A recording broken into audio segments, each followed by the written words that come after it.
Last night, I spoke words of comfort. Today, words of protest. I fell in love with our country the summer I rode a bicycle from San Francisco to Washington, D.C. With members of my fraternity from chapters across the nation, we rode to raise money and awareness for people with disabilities. The ride also raised my awareness of our great nation. I met pastors who housed us in their church social halls overnight. I slept in unair-conditioned high school gyms after pickup basketball games with local teens. I met the folks from the Lions Club who fed us dinner, and the Rotary Club would host dances for us with local people with disabilities. At each stop, Americans came out to greet our red, white, and blue-clad team. They waved American flags, offered prayers for our safe journey, and thanked God for living in a country sensitive to the needs of all people. Whether we stopped in the tiny mining town of Ely, Nevada, population 192, or downtown Chicago, Americans of every political party, color, religion, and heritage came out to greet us, to cheer us on, to share in the American dream of possibilities for all people. I fell in love, too, with the land itself, the verdant valleys of California, the deserts of the West, the mountains of the Rockies, the endless plains of the Midwest, and the steep old hills of Pennsylvania and Maryland. We began each morning with a stretch, prayer, and some Advil as we got ready to ride in heat and cold, in rain and wind, every weather condition that you can imagine. We got honks of support from passing cars, and we almost got run off the road by triple tractor trailers. Most of this nation is empty of people, filled with wilderness, with corn, and soybeans. And everywhere people live, we found a country filled with kindness and unity, filled with a commitment to helping those who need a lift, filled with a desire to cheer for what is good and unifying and principled and right. We rode as red, white, and blue-clad symbols of possibility, of equality, of compassion, of America. And people like nothing better than to come out, applaud our arrival, spend time affirming shared values, and then send us off with good wishes, sincere prayers, feeling better about the future and better about themselves. I still have faith in the America I knew on that ride. But that faith is challenged daily. I still have faith in the goodness of the American people, but divisiveness and anger have overshadowed so much of that goodness. I still have faith that most pastors would open their doors to a group of college kids on bikes, but religion now divides as often as it unites. I still have faith that a conservative miner from rural Nevada would break bread with a liberal Ivy League kid from Westchester, but now red and blue seem to define us more than red, white, and blue. I'm sad, I'm scared, and you know what? I am really angry. Today I speak words of protest, joining hundreds of my Reform rabbinic colleagues across the nation in the fulfillment of our sacred obligation of moral leadership. Rabbis must speak truth, even unpopular truth. Moral leaders must preach justice, even when all may not wish to hear that message. My protest follows the traditions of the Torah's prophets. My protest comes from a deep and abiding patriotism. Today, I protest the rise of anti-Semitism. I protest the waves of xenophobia sweeping our nation and engulfing our government. I protest the rejection of science and the degradation of our environment. I protest leaders who dehumanize, degrade, and stigmatize whole categories of people in this nation. The America that I got to know as I rode across this country does not stand for any of this. The America that I know does not stand idly by. The America that I know stands up for what is good and right, compassionate and just, a nation of upstanders. I protest the monster of anti-Semitism that is alive and well in America. As it has done throughout history, it lay dormant for years, growing seemingly smaller, and appeared, especially in areas like ours, to have disappeared. The monster has come roaring back. Nazis marched in Charlottesville. Nazis. They chanted blood and soil, hearkening back to the Nazi delusion that there was some primordial connection between the so-called Aryan race and the land of Germany. As one of them explained to Vice News, and please forgive me for using the language in this direct quote, "This city is run by Jewish communists and niggers." Other protesters chanted, "Jews will not replace us." In their eyes, Jews are foreign interlopers who threaten the white purity of Americans. Lest we think that they only spew words, and words cannot hurt. At Charlottesville Synagogue on that fateful day, 3 Nazis stood outside during services. They brandished their symbols, they held tight to their weapons. The police did not respond to a request for direct protection. Our Jewish brothers and sisters had to sneak out the back of a synagogue to avoid confrontation in America in 2017. We do not have Nazis standing in our lot, but Nazi symbols appear spray painted at our schools. Our JCCs receive bomb threats. The swastika and the words "white power" appeared on the Bronx River Parkway bike path in White Plains.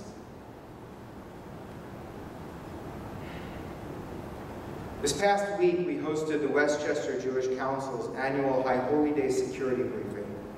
Law enforcement representatives stood by local politicians and Jewish community leaders to clearly and explicitly denounce anti-Semitism. County Executive Rob Astorino spoke of his commitment to fighting anti-Semitism and assuring our safety. I sincerely appreciated the clear denouncement from Westchester's Chief Executive.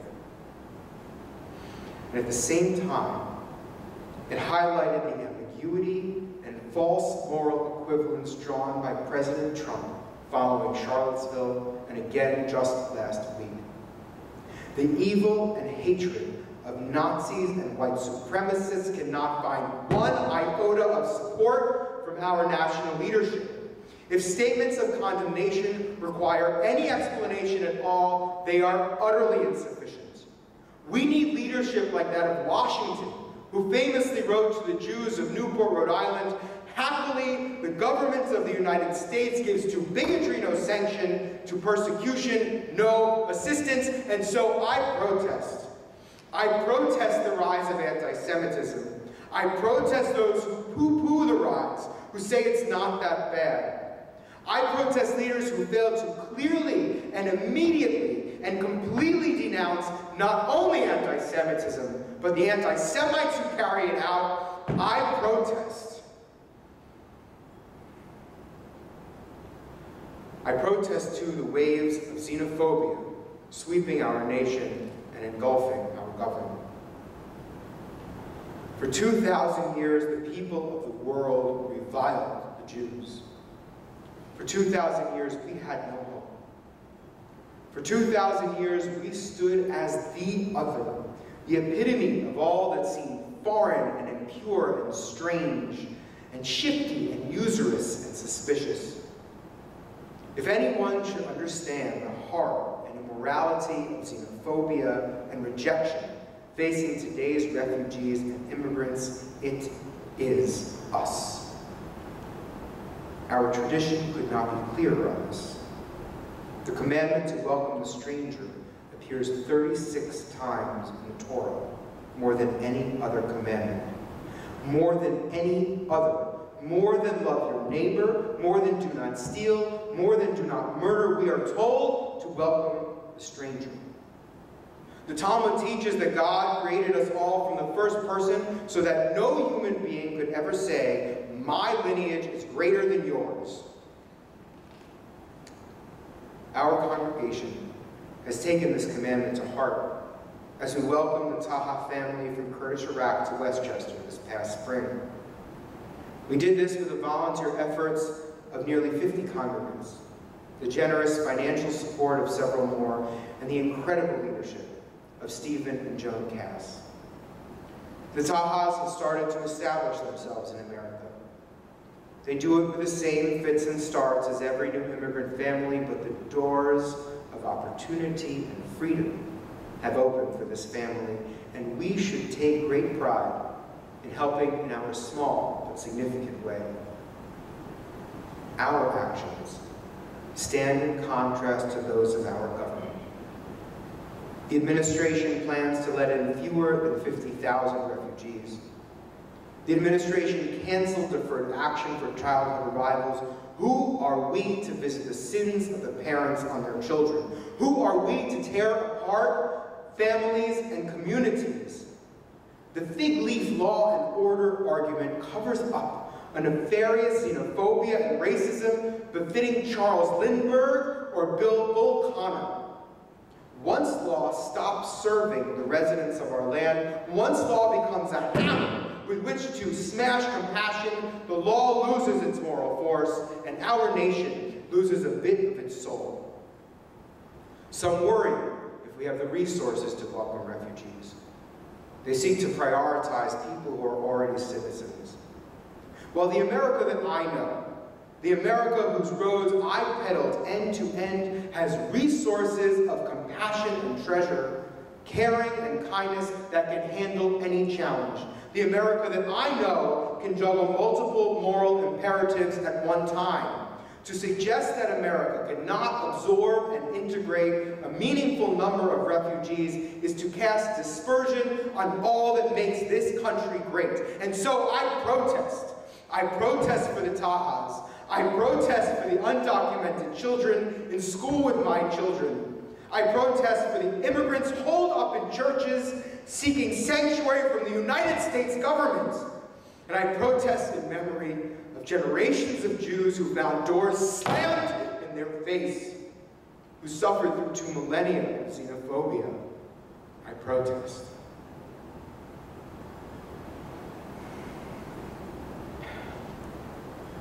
I protest, too, the rejection of science and the degradation of our environment. On the opening day of religious school, a parent asked me how we can understand the divine punishments laid out in the Torah. In the face of Hurricanes Harvey and Irma and Maria, in the face of wildfires and earthquakes, how can we accept the teachings of a book which claims that God punishes our moral failings with natural calamity? I explained, we need not look at the supernatural to understand the broad and important message of our Torah, that our actions have consequences. When we build with no end and disregard geologists' flood maps, people suffer. When we fail to invest in infrastructure deemed necessary by engineers, floodwaters have no place to go but into our homes. When we spray pesticides that biologists tell us will harm the whole food chain, people get sick and animals disappear. When we ignore well-founded studies by forestry experts, our great woodlands burn. And when we disregard the existential threat of climate change, we imperil our very survival. Scientists will not tie any one storm to climate change, but they share a consensus that global warming will lead to more storms like Harvey and Irma and Maria, more wildfires like those we see out west. The refugee problem we see today will increase exponentially when arable lands around the world dry up and seacoasts disappear. As if climate change were not enough, we have seen countless environmental regulations rolled back, regulations that protect the air we breathe and the water we drink and the land which we share with the animals and birds who fill creation. In the book of Genesis, God commands Adam to work and to protect the land. This command does not tell us to trade off one for the other. It says to do both, work and protect. This affirms our moral obligation to live sustainably. And those who ignore this obligation for short-term profit imperil our future and all of God's creation. And so I protest.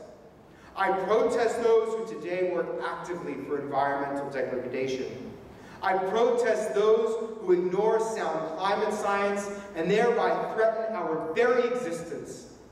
I protest those who take advantage of economically depressed people to cynically push for profitable deregulation. I protest for the mountains and fields and forests of this great country. I protest for the one and only planet that we have and for the divine presence that animates our universe. I protest. I protest, too, the leaders who dehumanize, degrade, and stigmatize whole categories of people in this nation. We read in Genesis that God created us all B'Tselem Elohim, in the image of God. The text of the creation story does not distinguish between one kind of person and another. No difference between CEOs and laborers. No caveat for skin colors of white or brown or yellow. In the American canon, we find an echo of this ideal. We hold these truths to be self-evident, that all men are created equal. Over the centuries, America has evolved to recognize the fullness of this statement. Not only men, women, not only whites, all colors, not only landholders, everyone. We, the people, has come to mean all of us, blessed to call this country home. And yet powerful forces have come to the fore which threaten this ideal. These forces discriminate against transgender people, gays and lesbians and bisexuals. These forces discriminate at our borders based on religion. These forces dehumanize women, treating them as objects to be groped, workers to be underpaid. And so I protest. I protest for my college classmate Allison, a transgender woman who bravely served as a pilot in Iraq before coming out and now faces discrimination from the nation that she served, from the military for whom she sacrificed so much. I protest for scientists and academics, business people and artists who cannot travel from our country for fear of border patrol forbidding their re-entry. I protest because I have faith with all of my heart that every Jew, every Muslim, every gay, transgender, disabled, black, brown, white, woman, child is beloved of God and precious in the Holy One's sight. I protest.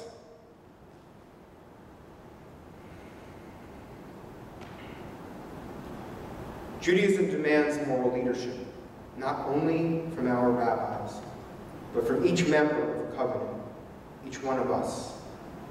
The Torah calls us to be Mamlechet Kohanim, V'goy Kodesh, a kingdom of priests, a holy nation. Therefore, we cannot become inured to the daily scandal, the daily outrage, the daily acts of anti-Semitism. Just as Abraham argued when God described the planned destruction of Sodom and Gomorrah, we will respond to the justices in our nation today by being upstanders. We will respond with peaceful protests and with public calls for healing, by building alliances and by speaking in unison with other minorities and faith communities. We will be upstanders, for as Elie Wiesel put it, we must take sides. Neutrality helps the oppressor, never the victim. Silence encourages the tormentor, never the tormented. Sometimes we must interfere. Taking sides does not always mean taking to the streets. This past Sunday, our 7th grade class visited the Pleasantville Cottage School, a home to emotionally troubled boys and girls ages 7 to 16. Its philosophy is that the child is a part of a family that must be engaged and helped. so that the child can return home safely and permanently. Our students visited with these children, Black and Latino, from troubled homes or troubled themselves. They played games and did art projects. They laughed together and affirmed one another's humanity, or, as they might have put it, they just hung out and had fun. After the program, their director of volunteers wrote to our youth and program director, Jane Dubrow. She said, "Having your students here shows our kids that there are children that care about others, and that makes them feel special. And most important, that they are not alone or forgotten." Perhaps this, more than anything else, stands as the greatest type of protest. This living example of Jewish values embraces diversity and compassion, dignity and respect, potential and kindness. We can speak and write and march and post as much as we want, but nothing replaces going out into the world and living our values, as so ably demonstrated by our wonderful 7th grade class this past weekend. I challenge each of us to follow their example.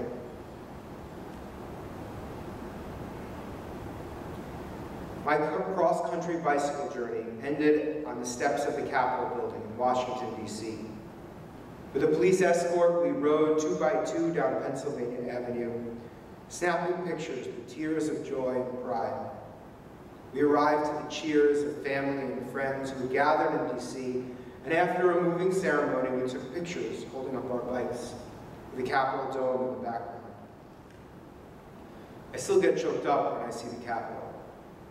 I think of the amazing people I met on that journey across America, good, kind, decent, caring people, committed to helping and to service. I think about each mountain and the endless fields of corn and soybeans, of cattle grazing, and of the millions who drove by us out to make a life for themselves and their families. I still have faith in that America. I have faith that we will heed the call of the prophet Isaiah to be an Or LeGoyim, a light unto the nations. I have faith that we will be upstanders, that we will not be put off by the cost of speaking truth. I have faith that we will not allow our individual comforts or desires to outweigh our obligation to every other resident of this land. I have faith that we will be upstanders who delve into complex issues with open minds. I have faith that we will work together to bend the arc of history toward justice, to make our nation an exemplar of our highest ideals and potentials. And I have faith that we will be upstanders who answer the call of Torah, Tzedek, Tzedek Tirdof, justice, justice shall you pursue.